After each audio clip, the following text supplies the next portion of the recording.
আমি খবরটা দেখে সত্যি আমি হতভম্ব হয়ে গেছিলাম। যে বাংলা সৌজন্যতার জন্য বিখ্যাত, যে বাংলা ঐক্যের জন্য বিখ্যাত, যে বাংলা সম্প্রীতির জন্য বিখ্যাত, সেই বাংলাতে হিন্দু মুসলিম বাচ্চাদের আলাদা করে আলাদা জায়গায় রান্না হচ্ছে, এটা কোনোদিন কল্পনা করেনি। বাংলা যাদের নামে খ্যাত, যাদের জন্য, তারাও যদি আজকে জীবিত থাকতেন তারাও হতভম্ব হয়ে যেতেন। আমরা এই বাংলার সন্তান। ইমিডিয়েট আমি মনে করি ওখানকার যারা স্কুল পরিদর্শক আছেন, যারা যাতে প্রত্যেককে সাসপেন্ড করা দরকার, তাদের বিরুদ্ধে তদন্ত করা দরকার, যেটা কোন খেয়ালে এই ধরনের অপকর্মগুলো চালাচ্ছে তাদের বিরুদ্ধে কঠিন ব্যবস্থা নেওয়া দরকার।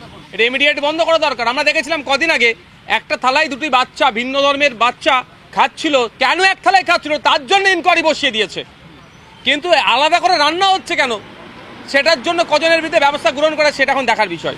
বলছি, মুখ্যমন্ত্রী মমতা বন্দ্যোপাধ্যায় বিশেষ করে উদ্বেগ প্রকাশ করেছে ভিন রাজ্যে থাকা বাঙালিদের নিয়ে, তাদেরকে বাংলাদেশি বলে সংযোগ করে হেনস্থা করা হচ্ছে বলে অভিযোগ। আধার কার্ড তৈরি কারখানায় তো বাংলায় আধার কার্ড তৈরি কারখানাও তো বাংলায়। দেখুন, আমি একটা কথা বলি, এই বাঙালি শ্রমিক ভিন্ন রাজ্যে যে অন্যায় অত্যাচারের শিকার হচ্ছে, এই সমাধানের জন্য প্রতিটা রাজ্যে একটা করে নোডাল অফিসার দেওয়ার আমি কথা বলেছিলাম, কিন্তু দুর্ভাগ্য আমাদের রাজ্য সেটা দেয়নি। এক নম্বর কথা। দ্বিতীয় কথা, আমি একটা ছোট্ট যদি উদাহরণ দিই, উড়িষ্যায় বাঙালি শ্রমিকদের উপর অত্যাচার হচ্ছে, সেখানে বাঙালি শ্রমিকের সংখ্যা কত আছে? 30,000, আর 30,000 উড়িয়া মানুষজন বাংলায় কাজ করছে। আমরা বাংলায় নিরাপত্তা দিচ্ছি উড়িয়া শ্রমিকদের, তাহলে আমাদের বাঙালি শ্রমিকদের উড়িষ্যার সরকার কেন নিরাপত্তা দেবে না? দূরপাল্লার রেলের ভাড়া বৃদ্ধির সিদ্ধান্ত রেলের, মুখ্যমন্ত্রী বলছেন মানুষ এখন ট্রেনে বিমানের চাপতে ভয় লাগছে, দূরপাল্লার ট্রেনের সামান্য হারে ভাড়া বৃদ্ধি হতে হয়েছে 1 জুলাই থেকে। এটা উচিত নয়। আমাদের ভারতবর্ষের লাইফ লাইন হচ্ছে রেল। সেখানে প্রান্তিক শ্রেণীর মানুষ থেকে শুরু করে বিত্তশালী মানুষও ট্রেনে ছাড়ে, অনেক বিত্তশালী মানুষ এখন ফ্লাইট চলছে, কিন্তু এই ভাড়া বাড়লে প্রান্তিক শ্রেণীর মানুষের সমস্যা হবে। আমি অনুরোধ করব এই ভাড়া বাড়ানোটা বন্ধ করা হোক। তৃণমূল নেতা খুন হয়েছে, তার উৎসব পালন করেছে তৃণমূলের কর্মীরাই, এটা কি ধরনের মানে হাসির আদেশ হয়েছে গোষ্ঠীদ্বন্দ্ব।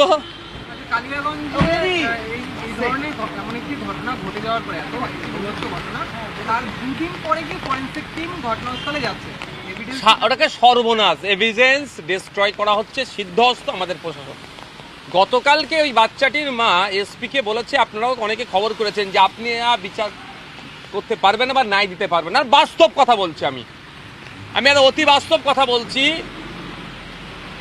যে এরা হেনতেন প্রকারে এই মামলাটাকে দাবিয়ে দেওয়ার চেষ্টা করবে। আনিস খান থেকে শুরু করে বিদ্যুৎ মণ্ডল থেকে শুরু করে বিভিন্ন ক্ষেত্রে দেখেছি যারা এই ধরনের খুন হয়েছে, তাদের বিচার হচ্ছে না। কিন্তু আমাদের নাগরিককে সচেতন থাকতে হবে, সজাগ থাকতে হবে, বিচার চাই। সেই আমাদের অভয়া বোনের থেকে শুরু করে তামান্না আমাদের বেটি থেকে পর্যন্ত যারাও নোংরামি করেছে, একটা ওনা ছাড় পাই।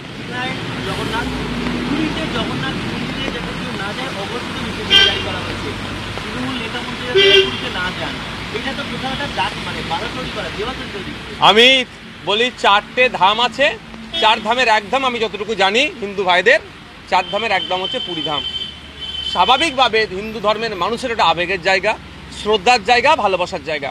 তার আদলে তৈরি করার আমি প্রথমে বিরোধী, তার আদলে তৈরি করার প্রথমে বিরোধী। দ্বিতীয় বিরোধী হওয়ার কারণ হচ্ছে রাষ্ট্রের দায়িত্ব মন্দির তৈরি করা নয়।